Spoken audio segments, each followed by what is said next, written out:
Hey guys, I'm Aditya Thakur and welcome back to Get Set Code by Newton School. In the previous video, we saw how to print out patterns. We looked at some of the basic patterns, and we are doing this because we recently covered loops, and one of the most beautiful exercise to do with it is print out patterns. And we covered some of the basic patterns in the last video. In this video, we'll continue with that. We'll look up some difficult patterns. We'll look at how to print out a pyramid, how to print out a diamond. I am Aditya Thakur. I am an instructor for Python here at Newton School. I have a YouTube channel of my own where I make videos on Flutter and Python. And before we dive into the video, a quick introduction to Newton School. It is a platform which prepares you for a career in tech. They have courses designed for freshers, working professionals, and also for women with no tech background. And they'll first train you for 6 months, help you become an amazing full stack developer. And they do have a network of 300 great companies who hire from them. So after the training is done, they'll ensure that you get placed in one of the best companies in the country. And the best part is Newton School has a pay after placement program, so you don't have to pay anything until and unless you are placed with a minimum 5 lakh CTC. A brief about the Launchpad. It is an initiative taken by Newton School to help students who want to get started with coding from scratch learn the different programming languages for free. And this video would also be available on the Launchpad section where you can practice like quizzes. So in the previous videos, we have covered the two primitive loops that we have, the for loop. We have a video on that. We have one video on while loop. And after that, we took up the basic concepts of printing out patterns. So it is important to know that we use two loops. We are nesting one loop inside the other. And that's what we have been working with. But let's take it to code. If you do not have an account on newtonschool.co, you can quickly sign up. Since I already have one, I'll just log into my account. It should take some time to load up. Once it does, we'll go over to the playground section. So here on the profile, you'll see the playground. Go down to algorithm playground and you can create a new one or use an existing one. So I'll just create a new one and it will take me to the code part where you have the different sections. Before getting started, quickly, I'll select the compiler, which is Python 3.8, and let me just run a simple program once. So, right. So we'll be working with patterns, and what we learned in the last video is basically how to use one loop inside the other, which is like a very basic concept. But what I want you to understand is that when printing out patterns, we use two loops.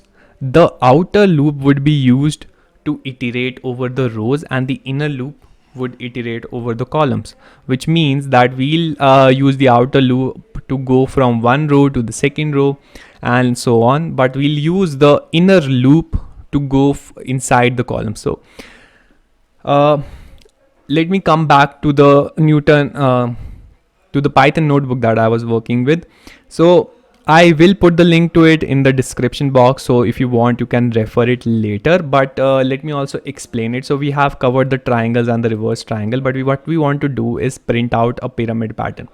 So one of the ways to do that would be that we'll use the outer loop to go over a range of n where we'll iterate over each of the row parts, and then inside this pyramid we'll use another loop to first print out spaces, and after that we'll use another loop to print out the stars inside the loop. So let's get started with it. I'll be creating two loops, which is for I in range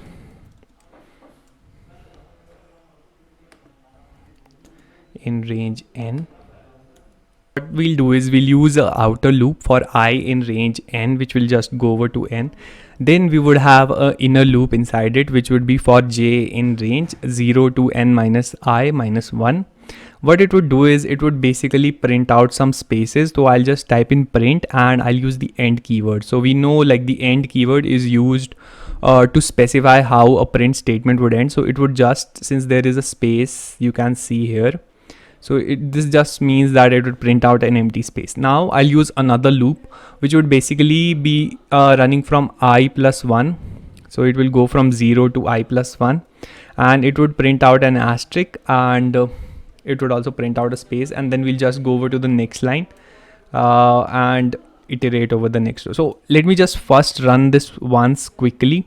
We're getting an error which is n is not defined. Since we do not have a value for n, we can take a user input or we can just specify a value for now. Let us just go with 4. So we are going with 4 rows. And we have a output and it is a sort of a pyramid here. So how does this work basically? Let me just explain this code to you. What happens is this outer loop, I loop, is used to go through each element. So it will go 1, 2, then 3, and then 4. So it would run from 0 till 3. It always runs from one value less than the value that we have given here. So since 4 is given in the range, it will run from 0 till 3. 0, 1, 2, 3. It would run 4 times, but it will go from 0 to till 3. In the inside loop for j in range, what we are doing is basically we are running this loop from n, from 0 to n minus I. Now I in the first row would be 0. So this would mean n minus 0 minus 1. And why are we doing this? So basically what you'll notice is that before this particular loop, we have 1, 2, 3, 1, 2, and 3 spaces. The maximum value of n is 4. So what we want to do is we want to place this asterisk in the center so that it becomes a pyramid. So we need 3 spaces on the side. So we know that we want to decrease the first value. So what could possibly have been the code? It would have been n minus 1. So to print 3 spaces here, we would have run this loop from 0 to n minus 1. So that is like basically what we are trying to do. But when you'll go over to the second row, what you want is 2 spaces. Now you cannot keep incrementing this particular one constant. So instead we'll use the value of I, because we know that the value of I would go from 0 till 3. So in the second iteration, it will become n minus 1 minus 1, which is basically what we want because the value of I is 1. And that is how like we know what values to print out. This is the first loop is only used to print out spaces. After this is done executing, as in after the space is printed, we go over to the second loop, which runs from 0 to I plus 1. The value of I in the first iteration is 0. So 0 plus 1 is 1. So it would run one time only and it would print out one asterisk. So instead of visualizing it as something, that only is printing out stars, you need to visualize that this whole loop is working in sort of a way like it's first printing out spaces, then an asterisk, it is going over to the next line, printing out 2 spaces, 2 stars, then going over to the next line. So there are spaces here which are basically characters. It's not like it's the empty part, but the program is printing out some spaces, then an asterisk. So that is how these loops are working. They are working in sort of a row type, and after it's done, it's going over to the next line without doing anything ahead. So it's just printing out these asterisks. Now we are also getting a space between these 2 stars because we have specified an end here which has a space.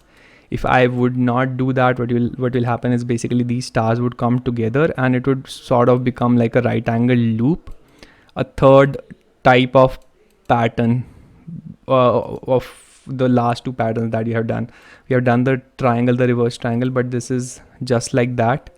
It's basically inclined towards this side, so which is another pattern that you can take up. But if you'll give it a space, it will become a pyramid. So this is sort of a triangle, sort of like a pyramid. So this is like an interesting point that I wanted to point out.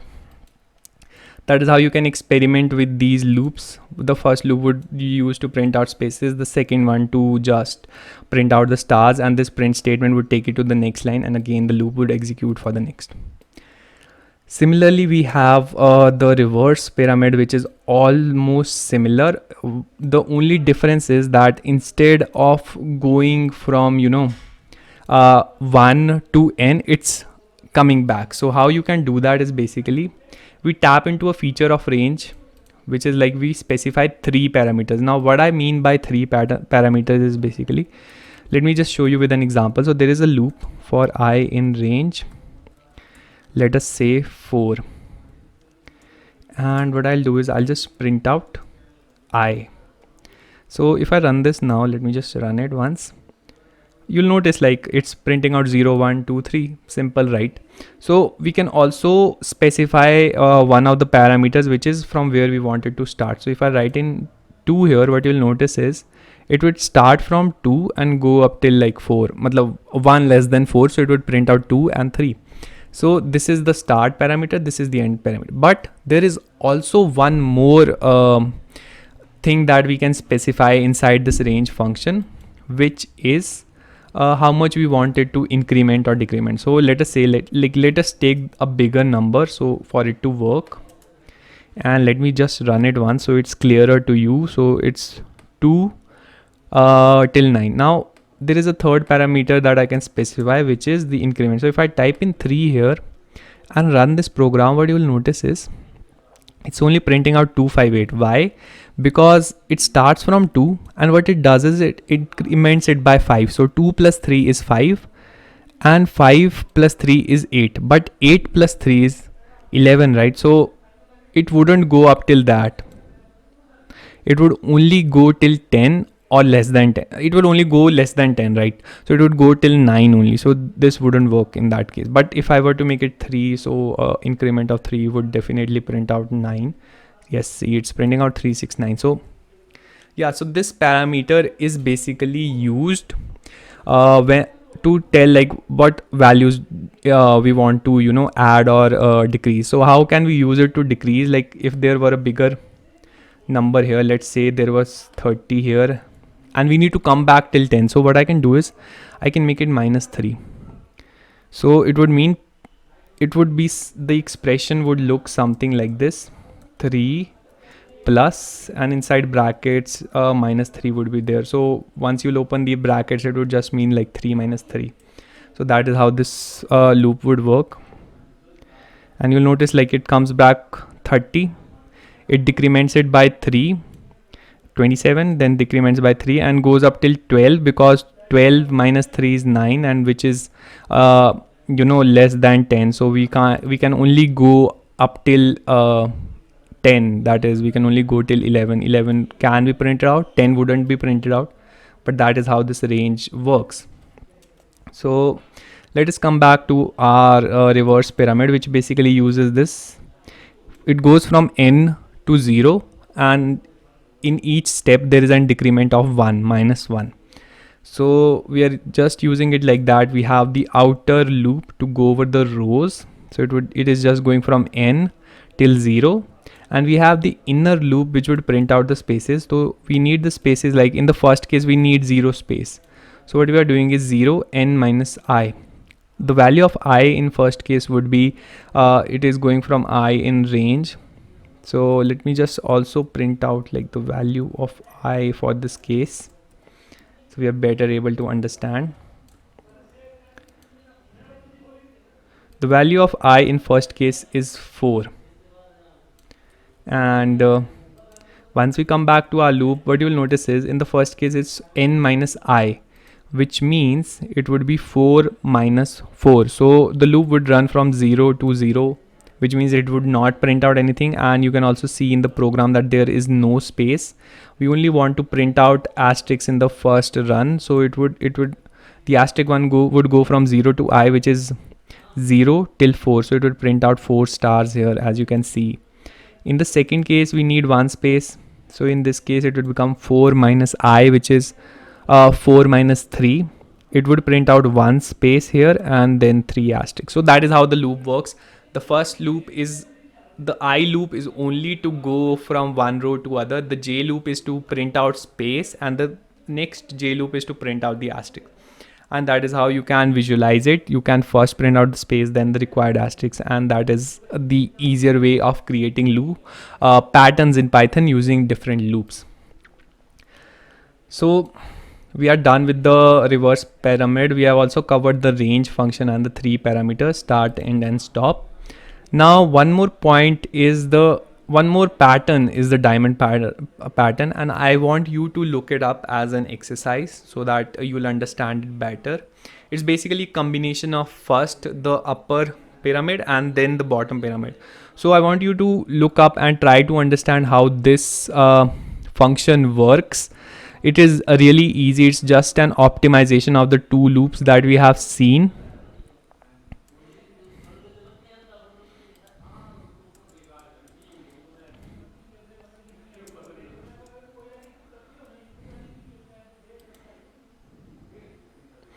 And there we have it. Like, it's first printing out the upper pyramid and then it would print out the lower pyramid, but in the lower pyramid it would print out one line less. So I want you to look up how this particular statement works, because it is very interesting, and you'll also learn a lot how to optimize it in one single line, how these rows and columns are being printed out. So definitely give it a try. Also, this notebook would be linked in the description of this video, so feel free to check it out.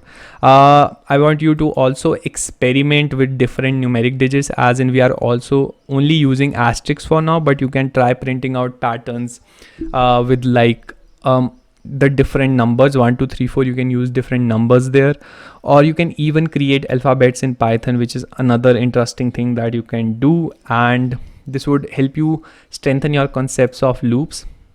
And that is it for the video. If you have any questions, you can reach out to me on LinkedIn. The link would be in the description of this video. Thanks so much for watching. If you haven't already, do subscribe the channel and hit the notification bell icon to stay updated with the newer videos as they come out. And yeah.